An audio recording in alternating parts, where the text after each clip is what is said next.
Welcome, everybody. Welcome to episode number 101 of Fraternity Foodie.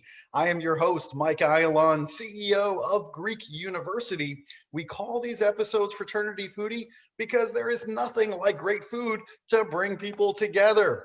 We are talking about mental health today. My guest is Dennis Gillan, an ordinary guy with an extraordinary story of perseverance. As a professional mental health speaker, Dennis brings his inspirational story to audiences and venues anywhere and everywhere. Though he is not a licensed counselor, he is able to communicate his message and his story, which is an incredible one, to an audience who needs healing. Welcome to the show, Dennis. Michael, good to see you again. We're doing Zoom and we're doing podcasts. Just great to hear your voice. It's great to hear your voice. It's great to see you. I know it's been a while, so I'm so anxious to catch up. These two Rockland County boys here telling the world what's up. That is a trip. Now, do you remember when we first met? Do you remember that? I do. Was that must have been NGLA? Is that the right conference? NGLA in the Berg, Pittsburgh, Yes. Pennsylvania, right? Yes, I do remember it, and it was fantastic. You know, what the audience might not realize is we go to these conferences, and then there's all this time, between when the students are in sessions and there's nothing to do. So Dennis and I are like, hey, let's chat it up because there's nothing else going on. So you might as well get to know your neighbor. And, sure enough, I find out that Dennis is from Rockland County, New York. So we literally grew up in the same place, which is just incredible. So I guess, the first question is, what was it like growing up in Rockland County for you? I was, what's the word? Idyllic. I liked it. I liked Rockland County. It was suburb USA. So all your listeners, we were outside New York City. I was born in Brooklyn. I learned that you were born in Manhattan, but a lot of our parents said, you know what, we want a better life. So they left the city and moved to suburbs. So anywhere you're listening, if you have a suburban sprawl, that's where we were, Rockland County. We were on the, I guess the poor man's side. Westchester was on one side, and then the working stiffs were in Rockland County. My dad worked in the city, and I loved it. Didn't take it too long to get out in the country. And if you wanted to go down the city, it was right down the road, 30 miles, 20, 30 miles. So Yeah, we had the best of both worlds. We had the same experience. My dad was working in New York City every day. It was a half hour to get home by car from the city to Rockland County, and it was the suburbs. It was the working man suburbs. That's really what I would consider it to be. But it was a great place. It was very safe. There was green grass. There were parks.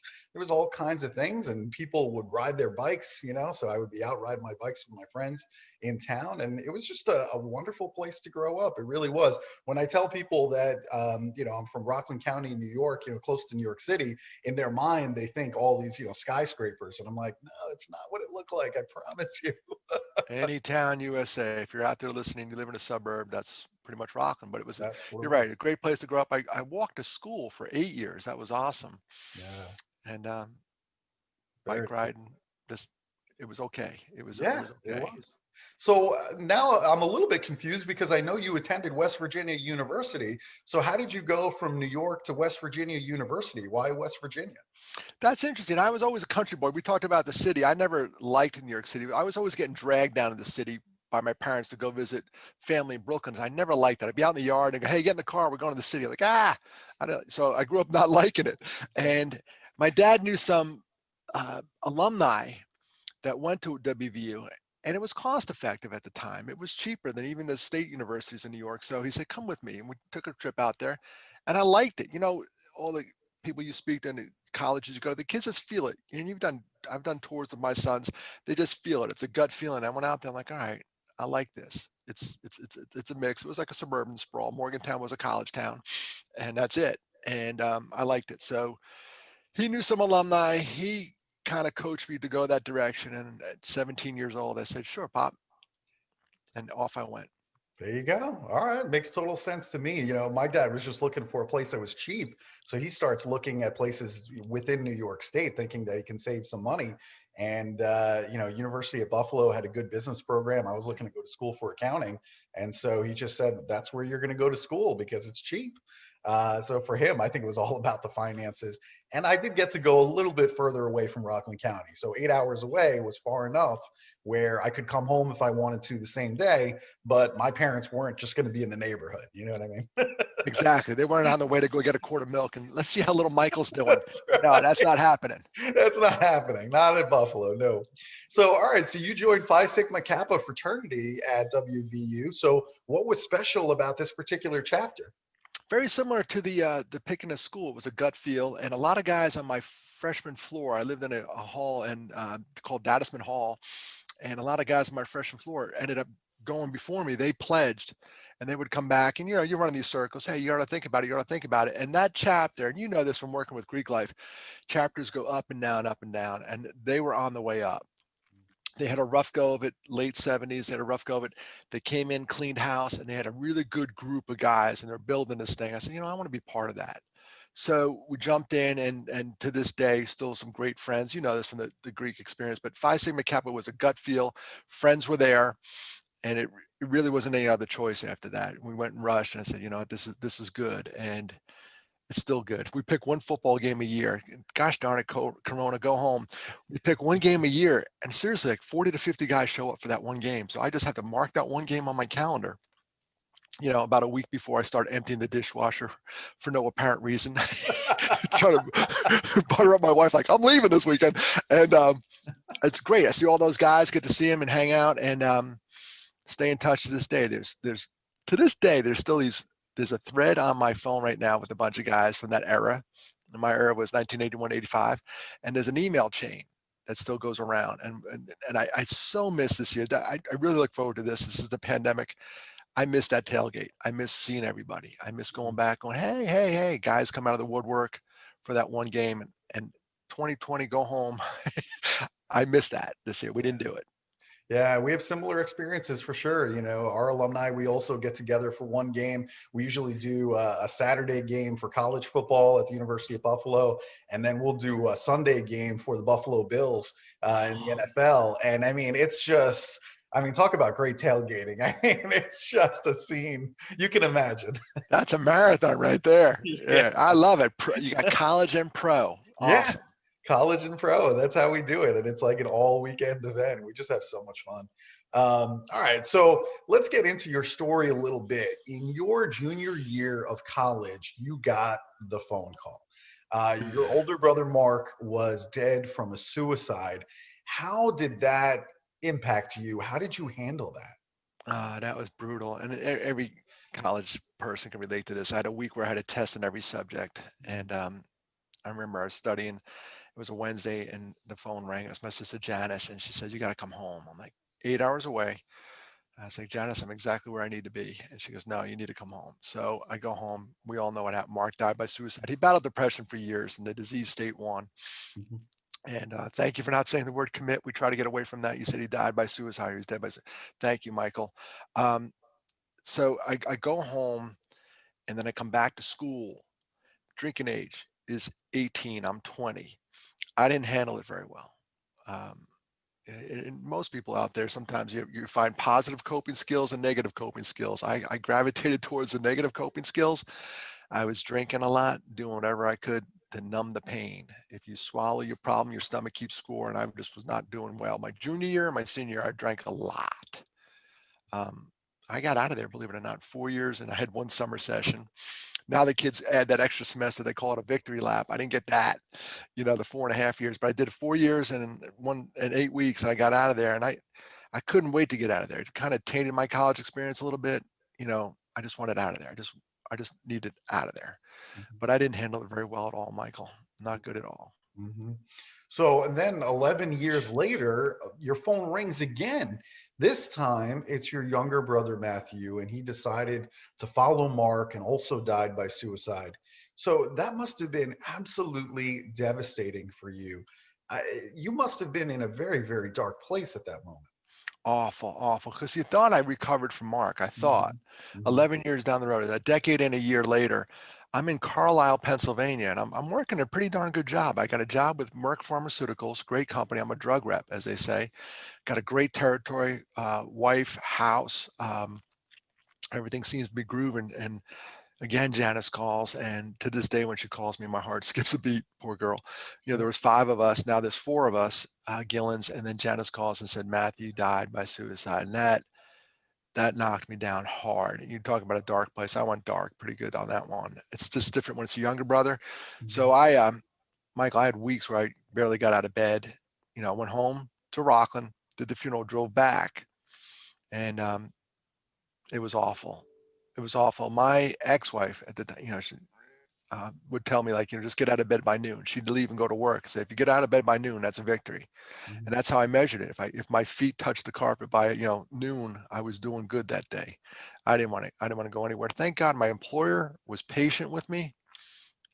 And thank God they also had an employee assistance program, Mhm. because at that point I said, I'm not doing so well. Yeah. Self-recognition.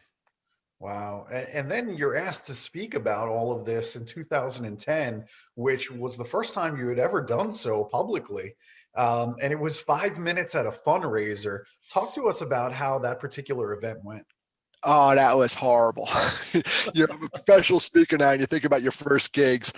This one, I was asked for the local chapter in South Carolina. I started volunteering, trying to help people, but still not talking about my story too much. Just, you get to a point, and any of your listeners will get there too. If you've been through some stuff, you don't want anyone else to go through that stuff. And I'm Mhm. using kind adjectives here by calling it stuff. You've been through some blank, and you don't want anyone else to go through it. Um, you start helping. It's called redemptive healing. You want to help others. It's just normal human. After a while, and this took me, like, gosh, forever. Mhm. So they asked me to speak at this thing, and it was awful. Right before I spoke, they passed around this microphone, and everybody said the name of the person that died, and this one kid said, "My daddy." And I'm about to go on and speak, and I start crying. I just started crying. Awful. I had sunglasses on, but underneath, I'm bawling. And then they go, "Ladies and gentlemen, Dennis Gillan." And I'm like, "Wah." So I got through it. 5 minutes, barely. I couldn't look over where that kid was for sure. The kid who said my daddy, and I got through it. And then somebody from University of South Carolina, I'm living in Columbia, South Carolina at the time, says, "Hey, we heard you speak at the fundraiser. Can you come speak to our interns, psychology interns," which is a kind audience. If you're going to try public speaking, go where they're kind. They were very kind, because I cried the entire hour. Um, couldn't get it out. I couldn't say the word suicide for years. And now I'm a mental health advocate, and that's all I try to do is stop people from doing it.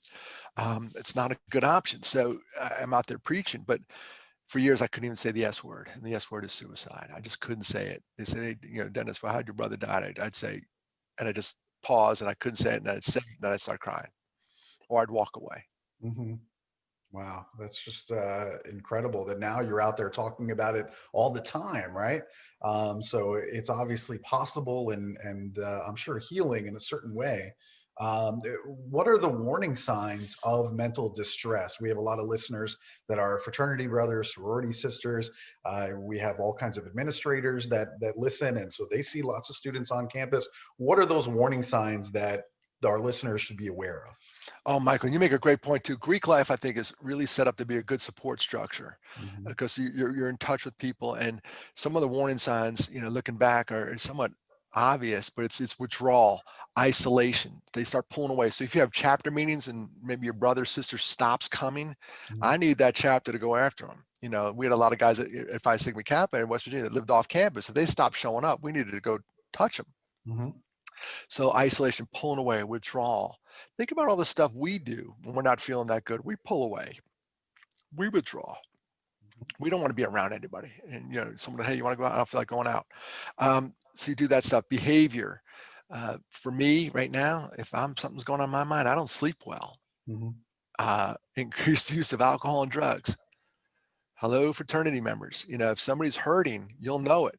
You'll look at the bar and look at the guy who's the most wasted and say, "Dude, what's going on in your life? Why are you chugging so much?" Mhm.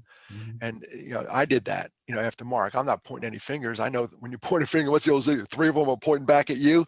Guilty as charged. I'm not telling him, "Hey, kids, don't drink." Like, beat it, grandpa. I got it. I got it. But you start looking for these signs, and then some moods, looking to change a mood.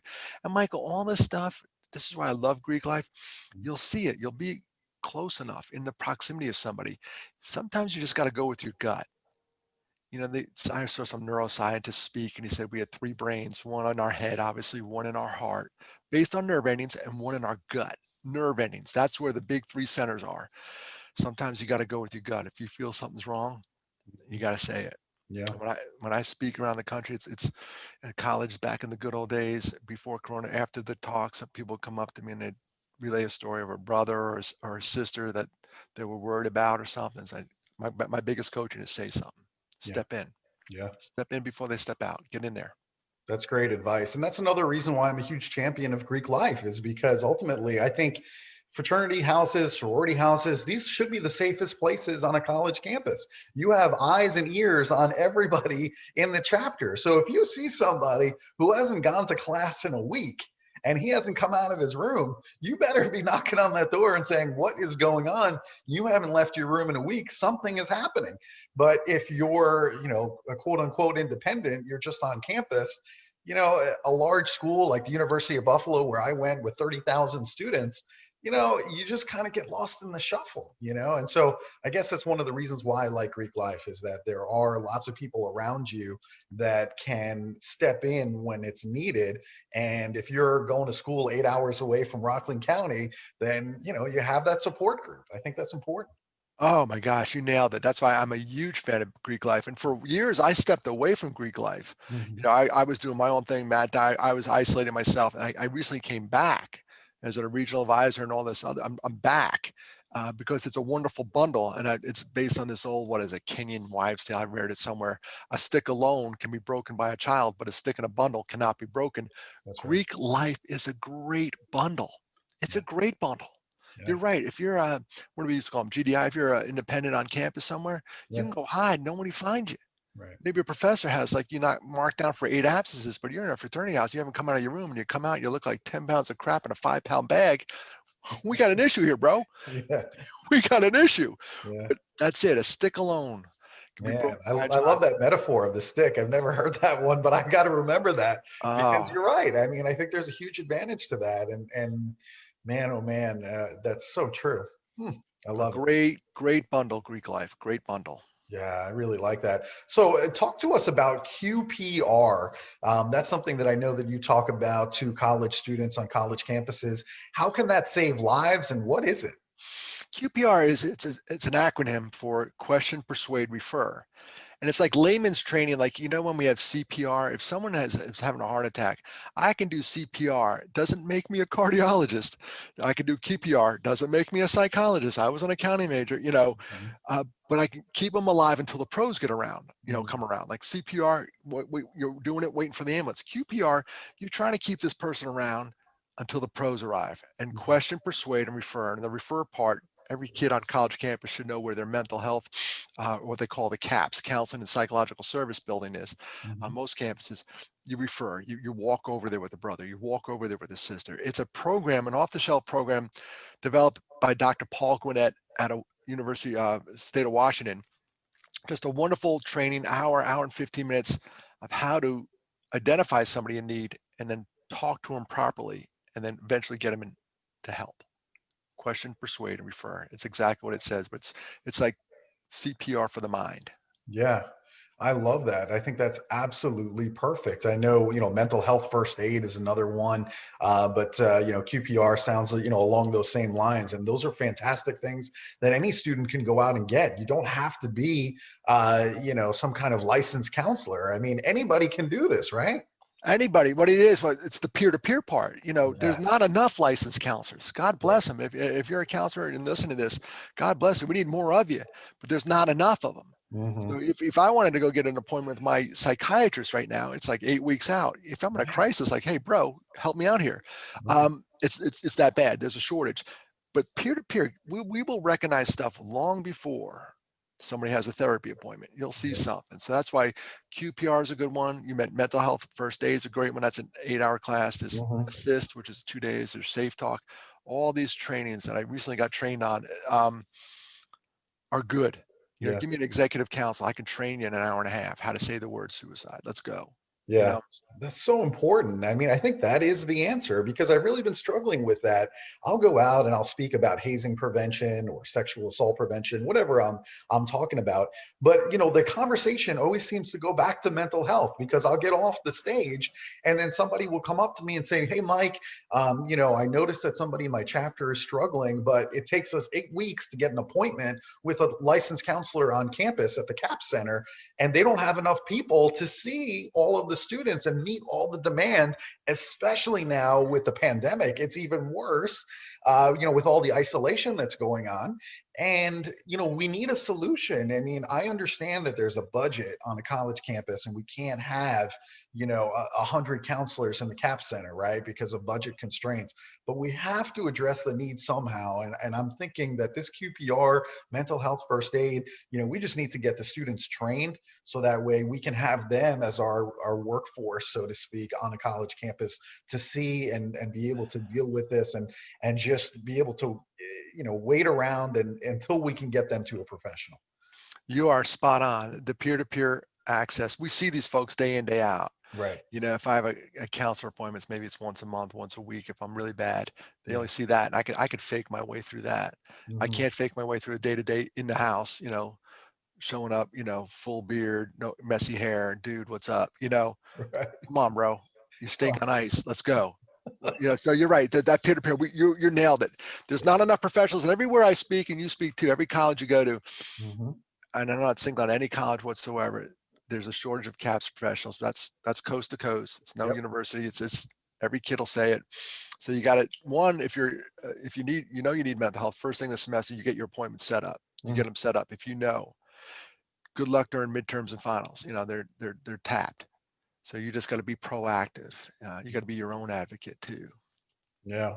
Now, obviously, we're here, in the midst of this pandemic. We know that there are some vaccines that are coming down the line, so that's going to be a wonderful thing, I think, for everybody. But you mentioned that you're training your brain to lean towards post-traumatic growth during this pandemic. So, explain to us, what is this post-traumatic growth that you are embarking on? I am trying to trick myself because I could downward spiral with the best of them. My brain will tell me bad things a lot. Hmm. I get, most of us, we're our own toughest critic. If you screwed up, Michael, nothing I could say would be harder than what you're saying to yourself inside. Hmm. That's a fact. So I'm a garbage in, garbage out kind of guy. My office is full of positive images and all this stuff. I have to inundate my brain with good stuff because if I start watching bad stuff or listening to negative people, I'm going down with them. Uh-huh. So I stumbled upon my research. I know post-traumatic stress disorder is real. It happens. A lot of the times we associate with military, but it's any trauma, post-traumatic stress, any trauma, anything can Hmm. happen. So I started researching that, and I stumbled upon this group out of UNC Charlotte. Now they've now moved on to their own center in Virginia. That we're doing post-traumatic growth, and I'm like raising my hand, like, "Ooh, I want that." I don't want the disorder. Nobody wants a disorder. Hmm. I want growth. So I started looking at it, and you think about the pandemic. This is a traumatic event. Let's we'll put us all in the bucket because it affects us all. What are we going to look like on the other side of this? Is it going to take us down? I don't want it to take me down. It could, but I don't want it to. So I'm trying to get these 5 things in my mind about growth, some of the aspects, appreciation of life, my relationships with others, new possibilities in life. This pandemic, this, you're a professional speaker, we're not on the road, but Right. there's other possibilities. What else can I do? Do I pivot? Is it a total turn? Is there some personal strength? And then there's a spiritual change that goes on as well. Those are the 5 aspects of post-traumatic growth. So Michael, all I'm doing is trying to fill my brain with good vibes. My Yeah. podcasts are really good. They're positive, upbeat. There might be sermons. There's stuff that I need to put in my brain because if I go down a negative path, I can do it with the best of them. Hmm. You want a downward spiral? I'll go with you. Yeah. I don't want a downward spiral. That's so interesting that you're basically controlling your physical environment so that way you have only positive influences from the things that are hanging up on the wall, even around you. That's just fantastic, because I noticed that about myself, and my wife. If we stay at home, and because we're in a pandemic, we're not going out to eat. And so, if we stay at home and we watch the news, for example, the news can be extremely depressing between politics and the pandemic. I mean, and you do that every day for a week, and then suddenly we find ourselves in this spot, this like rut that we're in, and it's because we're being inundated with all of these negative messages. Am I right? All the time. What we call it at our house is, I got the grr. I got the grr. What's going on, Des? I got the grr. My wife and I, my new wife, we do not watch the news. I can't do it. I could read it. I'll go online and look at news. I'm not, oblivious to what's going on in the world. Mhm. Obama's still our president, right? I Has it love been that it. long, Dennis? It's been that long. You got to read some more. I'm a little backlogged here, Michael. No, but I don't. When I go home now, the funny thing is we have these little Google Home thing, whatever, and I'll say, Google, play the Beatles. Google, smooth jazz. I think the radio's on more, the music's on more than the TV's on, and that's made a world of difference in this pandemic. Wow. I'm going to try that because I think you're really onto something here. I never really gave that much thought to the physical environment, and maybe I need to do more of that. And then maybe, the mood changes and you get out of that rut. But I think you're onto something because it's always just negative messages, and that's got to impact people. And during the election, which is still going on, Yeah. no, but prior to it, I deleted all these social media apps off my phone. I'm coming back because I have a business to run. I got to be out there. Mhm. But I said to all my friends, hey, give me 2 weeks. I'll wait till this is over. I couldn't take it. I saw really good friends, really good. We grew up together in Valley Cottage, New York, depart because of politics. I'm like, what? You guys were Right. neighbors. You lived in the same neighborhood. And now you're not talking, you're unfriending. So I just bolted from there. I said, guys, I'll be back. And I plan on coming back this week. I'm going to start. I added Facebook to my phone yesterday. I haven't logged in yet. uh, Twitter's awful for me. I just don't, I don't like that one. I like Instagram, and I like your Mhm. posts on the fraternity news feed. You have a nice blend of mix. Like here's stuff that's going on. Your hazy mess, your alcohol. We got that stuff, but then you always throw in the positive. Hey, these guys are doing this. These Sure. girls are doing this. I love that stuff. Yeah, well, I appreciate that. I like to stay on top of what's happening in the news within the fraternal community. And some people, they get on me because they're like, "Well, there's so much negative messages," and I'm like, you know what? You're right. I don't work for any newspaper, right? Full disclosure, and so I don't write the stories. I'm just showing you what other people are seeing in the media about fraternities and sororities. I do try to consciously go out and find the positive stories too, because I am aware, Thank you. going back to our last conversation, that I don't want to bombard people with only negative messages. I want them to see the positive stuff too about Greek life. But the reality is that most of the stuff that's being printed, it's the negative stories is what sells in the media. And that goes back to our conversation just before on the last question, right? So I try to give a good mix of both. I try to show everything. And it's really just to educate people in terms of what's being said about Greek life. I'm all for training the undergraduates to go out and change that narrative. But if you're going to change that narrative, I think you have to ask a few questions. Number one, what is your budget for PR? You ask most fraternity members and sorority members what their budget for PR is. The answer is usually zero. Then you start asking them, what's your training program like for this PR chair that's supposed to go out and print positive stories? And there is no training program whatsoever. What are the goals? What are the metrics that you're going to be using? There is no goal. There is no metrics. And then you ask, what are the qualifications for that PR chair? And the answer is, well, he lost all of the other elections for exec board, so we gave him PR chair. You know what I mean? It's like, and you're like, no wonder we're Nobody. struggling to get good positive stories out there. That's it. And then we have a target on our backs. We have to know that. We have to identify that. Any negative, anything your brothers or sisters do that's negative will hit the press immediately. So let's try to eliminate that as a whole. Yeah. It's hard. We're dealing with 18 to 22-year-old young men and women. And I remember what I was like when I was that age. I wasn't that responsible. I get it, kids. I'm not coming after you. I get it. I get it. But just be aware that we have a target. For some reason, we fell out of vogue. It's shame on us for doing that, but we do so many good things. Yeah.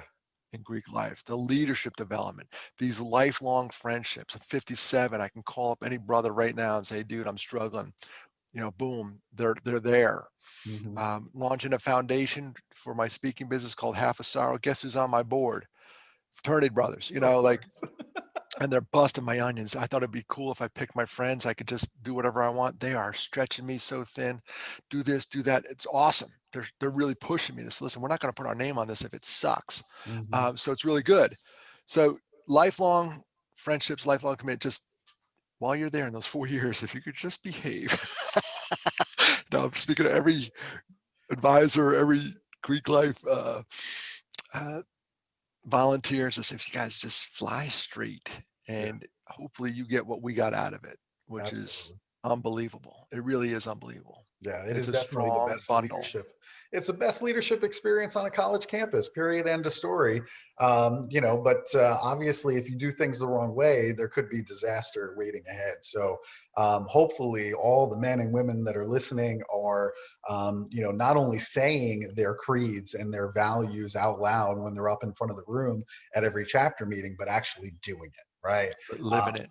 Living it, right? And then holding your brothers and sisters accountable. So when you see a brother or sister stepping out of line, that there's some mechanism to get them back in line with the values of the organization. We've all stepped out of line, at some point in our lives. You have, I have, we all have, right? We've all made mistakes. But the goal here is to use that ritual that we have, whether it be with, your fraternity, Phi Sigma Kappa, or any other organization, live those values for a lifetime, and hopefully now self-correct as an adult to say, all right, I'm not really where I need to be. I need to get back on track. Right. Exactly. Exactly. And in case my kids are listening to this, I have never stepped out of line. No, I told you about the drinking. One thing I did now. Here's one good thing I did of all this, and I try to preach this. And I go to college campuses. I'm sober for 26 years now. I stopped drinking after Matthew died, and it's so funny when I go on campus and I start talking about not drinking. You can see the kids like, all right, that ain't happening. That ain't happening. But I said, then I get to this thing. Then I here's my pitch. I said, all right, that's not abstinence. Not, they like beat it, Grandpa. I got it. So I go to this one, Michael, and you can relate to this. You do the tips. Remember, you and I talked about the training you do, really good stuff. I say, all right, listen, if you're going through something, do me a favor, go through it sober. Yeah. And that's the mental health thing. And then I can see heads nodding, like, all Mhm. right, old man, I'll give you that. I'll Right. give you. So like we're negotiating. I have two boys. They're 23, 25. I know they drink all those IPAs. I don't know what the hell they're talking about. I made a personal choice not to drink after Matthew died. Yeah. It was one of the best things I ever did. I wish I did it earlier, but you know what? You got to make some mistakes. You got to Yeah. learn the hard way. Yeah, absolutely. All right. So we love talking about food, and because I just love to eat. So I want to know, what is your favorite place to eat in Greenville, South Carolina? And what are you usually ordering over there? This is the worst. I got this office right here. You can't see it on the podcast, but I got an office outside the house Mhm. because during the pandemic, my stepdaughter came home, the son came home, and it was too small, and my wife works out of the house. So I got this office, and it's right near one of my favorite places. It's called the Buttercream Bakehouse. It's the worst. By the end of this gig, I'm going to weigh like 400 pounds. It's right across the street. Oh, And they make this lemon bar. And it's everyone has their Achilles heel. I went over there just before the podcast, got my coffee, and I got powdered sugar all over me. I'm not going to stand up, but I got a lemon bar. And that's like when if I'm feeling good about myself, my little treat. And I found out today, New Yorker, I walked by to my lemon bar and I looked up and they had bagels. I'm like, huh, when did you guys start making bagels? She goes, oh, we've had them for a while now. I'm like, all right, that's my next step. But New Yorkers are bagel snobs. So oh yeah. Well, bagels and pizza. I mean, it's, those two. I mean, we're such snobs. It's like I literally posted something on Facebook the other day, that showed a map of the United States and showed, green for New York and everywhere else was red. And, the green is, the only place to get pizza. I mean, it's yeah, just, that's it. that's it, and it's like maybe New Jersey. Like there's a couple of spots in Jersey that you can get a good slice. That's it. And they say it's the water or something in the water, the hardness of the water or something about the dough. That's what they Yeah, say. I agree, but it's also, we're just snobs. we're And snobs. we're snobs. So I'm going to go try one of their bagels. But what do they call it? Buttercream Bakehouse. All right, Literally, I buttercream could, bakehouse. if I left right now in this podcast in time and come back, I'd probably get back in 4 minutes. This is the real reason why you got the office, is so you can be close to the bakehouse. I understand. It's awful. Listen, as a foodie, I totally get it. Okay, you don't even have to explain a thing. I get it. Sugar, All right. sugar, sugar. All right. So if students are listening to this podcast, maybe college administrators, they hear this interview, what is the best way to reach you so that way they can bring you to their campus to talk about mental health? Since I'm old, the best way is probably carrier pigeon. No. Smoke signals. Smoke Come to signals. campus. Just don't do it on a cloudy day. Here's the deal. I have a website. It's my name, Dennis Gillan, DennisGillan. You go on there. By the way, I have a TEDx talk on there now. Ooh, I'm kind of a big deal. Big deal. And I'm starting this foundation, which is Half a Sorrow Foundation. That's another halfasorrow.org. And Michael, that's based on the Swedish proverb of, shared joy is a double joy. A shared sorrow is half a sorrow. And the minute I started sharing my sorrow about my brothers, these wonderful people started flowing in, and I cut my sorrow in half and half. I'll always have something, because a half of a half is always something. And I miss Mark and Matthew dearly, but the halfasorrow.org or dennisgillan.com. Come find me. We'll talk. And I appreciate what you're doing for the leadership. But you said something today that really struck. It's the best leadership experience on campus. Yeah. And I'm sitting there like, he's darn right. I'm not just kissing up to the host. You are spot on. It is. There's no other, funds, budgets, membership. Right. It's Where else are you philanthropic. going to manage a budget of tens of thousands of dollars, maybe hundreds of thousands of dollars in certain campuses? Where else are you going to do something like that? Where else are you going to learn accountability with the judicial board, right? And to hold Yep. people accountable? Where else are you going to learn communication skills? Where else are you going to learn, leadership skills and motivation skills? I mean, all of these things have to come from someplace. And I feel like whether it be Phi Sigma Kappa or wherever, you're going to get those experiences that and an independent, somebody who is not affiliated with any organization, they're just not going to get those experiences. So it's going to take time now in the real world to figure out how to motivate these people that are on your team that you're responsible for. But if you're at Phi Sigma Kappa and you did that in college, guess what? You had a bunch of lazy people in your chapter already. You know how to deal with those guys. The art of persuasion. Exactly. Yes. You have mandatory training and you're all going to be there. I'm taking attendance. That's right.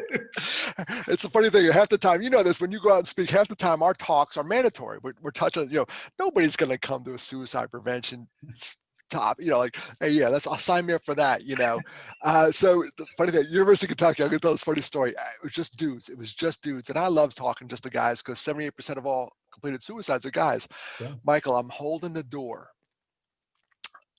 Before I speak, I'd like to go and get it out of my head. I'm holding the door, and as the guys are walking in, this one kid walks by and goes, I can't wait till this blank is over with. I'm the speaker. I started cracking up.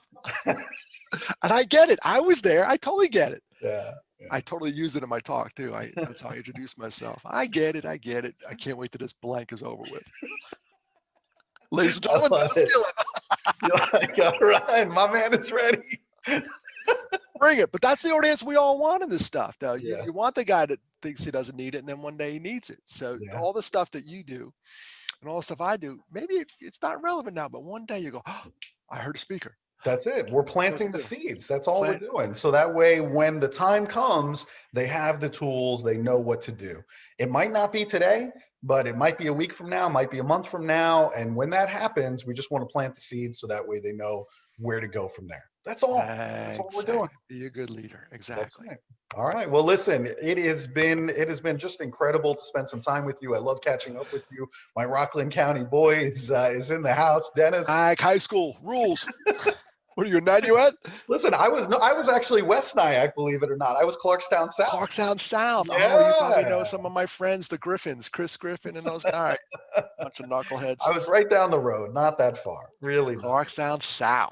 Wow, you're right there. I was right there. I was doing track and field. I was doing lacrosse. I was doing everything. Right across the res. That's right. Nobody knows what we're talking about. This has been fun. And so thank you so much for being on our show. I really appreciate it. And if you're a listener and you enjoy Dennis, please like this video. Please share it with others that want to be talking about mental health. And hopefully we'll see you on another episode of Fraternity Foodie. Bye for now.